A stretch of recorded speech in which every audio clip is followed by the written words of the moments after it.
Hello friends, আপনারা যারা চিংড়ি মাছ পছন্দ করেন বা চিংড়ি রান্না করবেন তাদের জন্য কিন্তু এই রেসিপিটি খুব সহজেই আপনাদেরকে দেখাবো।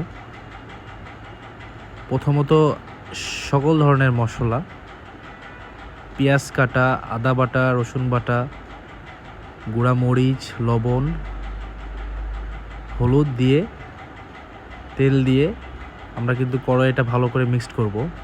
দেন টমেটোটা কিন্তু অ্যাড করব। যারা টমেটো খেতে ভালোবাসেন, আমি কিন্তু টমেটো অনেক লাইক করি এবং তরকারির কালারটাও যাতে সুন্দর একটা কালার আসে সেই কারণে কিন্তু টমেটোটা অ্যাড করা। যারা খাবেন না তারা না দিতেও পারেন। এটা কিন্তু ভালো করে নেড়ে নিব 2-1 মিনিট। দেন আমাদের ধোয়া কাটা যে চিংড়িটা আমরা কিন্তু এটা ঢেলে দেবো এবার। তারপরে কিন্তু এটা ভালো করে নেড়ে নিতে হবে, কেননা এটা ভালো করে নাড়লে এটার মশলাটা চারিদিকে যাবে। অনেকে ভালোভাবে নাড়তে চান না, তো আমি বলবো এটা ভালো করে নাড়বেন যাতে মশলাটা কোণে কোণে ঢুকে যায়।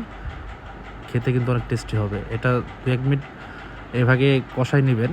দেখছেন কালারটা কিন্তু অনেক সুন্দর কালার আসছে।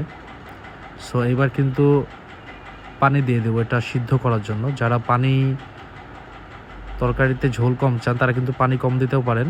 আমি মোটামুটি ভুনা করব, এই কারণে 1 গ্লাস পানি দিয়ে দিলাম। দেওয়ার পরে এটা কিন্তু বেশ কয়েক মিনিট নাড়তে হবে।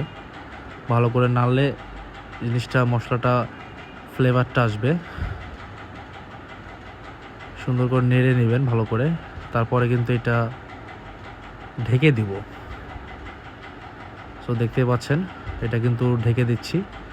দিয়ে এটা 10 থেকে 15 মিনিট রাখতে হবে, সিদ্ধটা ভালোভাবে হবে। তাহলে আমাদের কিন্তু হয়ে গেছে 10 মিনিট। এবার কিন্তু মোটামুটি একটা কালারে চলে আসছে। এটা কিন্তু একটু হালকা নাড়লে কালার তরকারির ঝোলটা কিন্তু মরে যাবে। দেখতে পাচ্ছেন এটা বেশ 5-6 মিনিট আমি নাড়ছি। দেন এটা কিন্তু কমপ্লিট। সো খুবই সহজ। আপনারা যারা চিংড়ি মাছ রান্না করে খাইতে চান যে কোনো সময় বাসায় রান্না করতে পারেন। ধন্যবাদ সবাইকে। আসসালামু আলাইকুম। আর ভিডিওটা অবশ্যই শেয়ার করবেন।